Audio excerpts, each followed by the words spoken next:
Wa qala alaihi salatu wassalam, dan Nabi bersabda, "Idza mata ibnu Adam inqata'a 'amaluhu."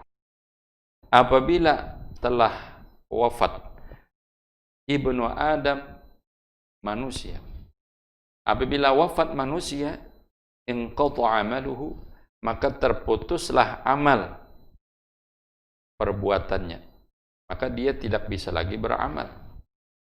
Seseorang yang sudah meninggal dunia, yang sudah wafat, tidak mungkin lagi untuk mengerjakan salat, atau mengerjakan puasa, atau mengerjakan sedekah, atau yang lain-lain daripada kebaikan, karena dia sudah wafat.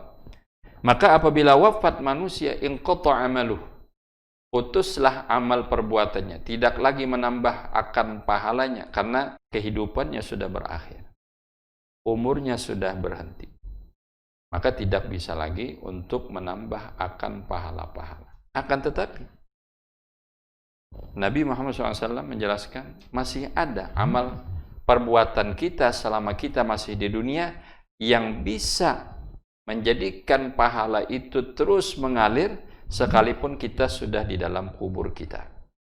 Sekalipun kita sudah wafat, maka hasil daripada perbuatan kita waktu di dunia itu akan menghasilkan pahala, mengalir pahala terus sampai hari kiamat. Apa itu? Beliau menjelaskan, illa min thalathin, kecuali 3 perkara yang tetap pahalanya mengalir kepada yang memperbuat, sekalipun yang memperbuat ini sudah wafat, sudah meninggal dunia.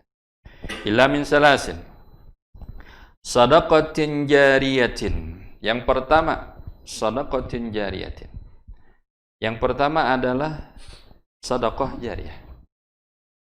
Seseorang ketika masih hidupnya mempunyai harta, lalu harta tersebut ia sedekahkan untuk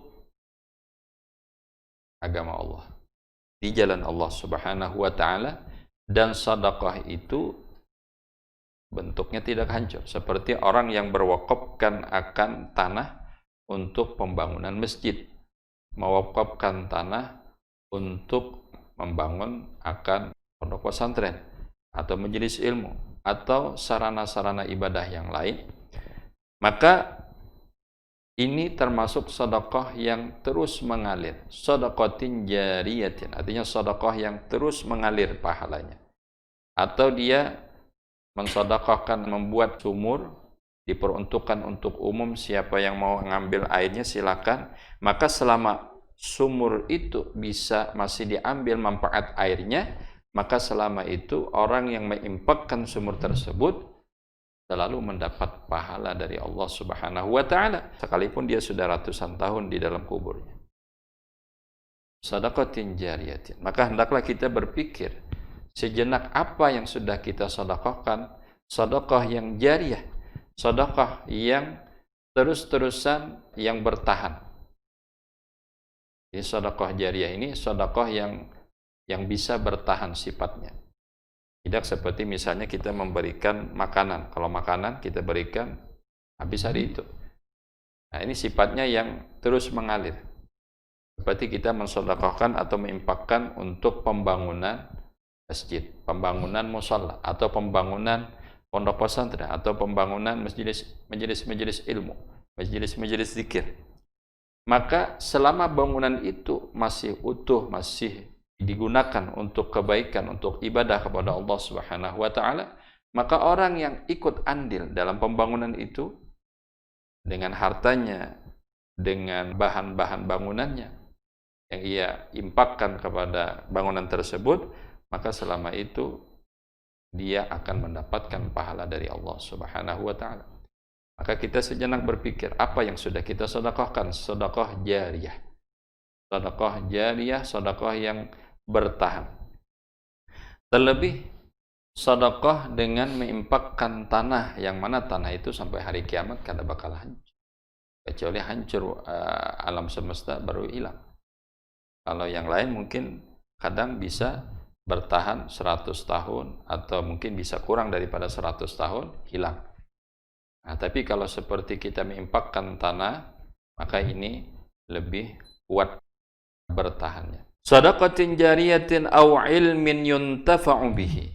Yang kedua, nah ini yang syahid kita, yang dimaksud beliau adalah ilmin yuntafa'u bihi. Aw ilmin yuntafa'u bihi.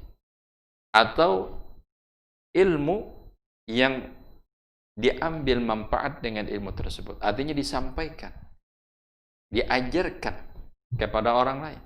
Diajarkan kembali setelah dia mendapatkan ilmu, kemudian dia ajarkan kepada murid-muridnya, kepada keluarganya. Maka keluarganya, murid-muridnya mendapatkan manfaat daripada ilmu tersebut. Maka selama orang yang mendapatkan manfaat ilmu yang disampaikan, maka selama itulah orang yang menyampaikan selalu mendapatkan pahala dari Allah Subhanahu wa taala, sekalipun sudah ratusan tahun wafat. Seperti Al-Imam Habib Abdullah Haddad yang menyusun daripada risalah berapa juta umat manusia, berapa juta kaum muslimin yang mendapatkan manfaat daripada karangan beliau. Sudah ratusan tahun beliau wafat, maka selama kitab beliau ini selalu dibaca, selalu diamalkan, selalu mendapatkan manfaat, maka selama itu beliau selalu mendapatkan pahala dari Allah Subhanahu wa taala di dalam kuburnya. Aw ilmin yuntafa'u bihi. Maka ini terus berjalan, terus berjalan. Dari murid kepada muridnya lagi, dari murid kepada muridnya lagi, terus berjalan. Oleh karenanya ilmu sangatlah manfaat. Oleh karenanya kepada para penuntut ilmu, janganlah kita berputus asa di dalam menuntut ilmu. Hendaklah kita tuntut ilmu minal mahdi ilal lahad. Artinya dari lapik sampai ke liang lahat. Artinya tidak ada putus, tidak ada berhenti di dalam menuntut ilmu. Setelah menuntut ilmu, kita sambil menyampaikan ilmu tersebut, maka apa yang kita sampaikan kalimah demi kalimah, satu pelajaran demi satu pelajaran kepada orang lain, kepada murid-murid, maka itu menjadi manfaat buat kita nanti kelak di hari kiamat, bahkan ketika kita masuk di alam barzakh, di alam kubur. Ini menjadi penerang daripada kubur kita. Itu ilmu yang diambil manfaatnya, manfaat dunia ataupun manfaat kebaikan akhirat. Lebih-lebih manfaat di akhirat karena sifatnya abadi. Ilmu yang bisa diambil manfaat termasuk saja ilmu-ilmu yang sifatnya membantu untuk kita bertahan di dunia untuk bekal kita menuju akhirat. Bekal kita menuju akhirat. Ad-dunya mazra'atul akhirah. Dunia ini bisa kita jadikan lahan untuk mencapai keberuntungan, kebahagiaan di akhirat. Seumpamanya kita tidak mempunyai harta yang berlebihan sehingga kita tidak bisa menginfakkan sebahagian harta kita untuk dijadikan sedekah jariyah, maka apa yang kita punya daripada ilmu kita ajarkan, sekalipun tidak banyak. Kalau kita pun tidak mempunyai ilmu yang bisa diajarkan kepada orang lain, maka pilihan yang ketiga, awaladin salihin yad'u lahu, atau paling sedikit kita berusaha untuk mendapatkan anak yang soleh. Tentunya anak soleh ini yad'u lahu. Anak soleh itu pasti mendoakan kepada kedua orang tuanya. Nah, ini adalah harapan semua orang. Semua orang yang berumah tangga tentunya mengharapkan anak yang soleh solehah. Anak laki-laki yang soleh, anak perempuan yang solehah. Yang mana anak soleh dan solehah ini selalu mendoakan kepada kedua orang tuanya, selalu menjadikan pahala bagi kedua orang tuanya. Apa yang dimiliki oleh anak tersebut daripada ibadah, daripada bacaan Al-Quran, maka semuanya kembali pahala kepada kedua orang tuanya. Ketika seorang anak membaca Bismillahirrahmanirrahim, maka orang tuanya mendapat pahala.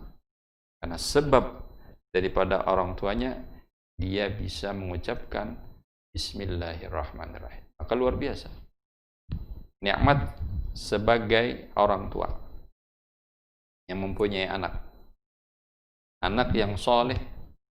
Nah, maka di sini peran kita sebagai orang tua, peran kita sebagai anak sama-sama. Sebahagian daripada guru-guru kita menyampaikan, kalau kita ingin mendapatkan anak yang soleh, tentunya ada jalannya.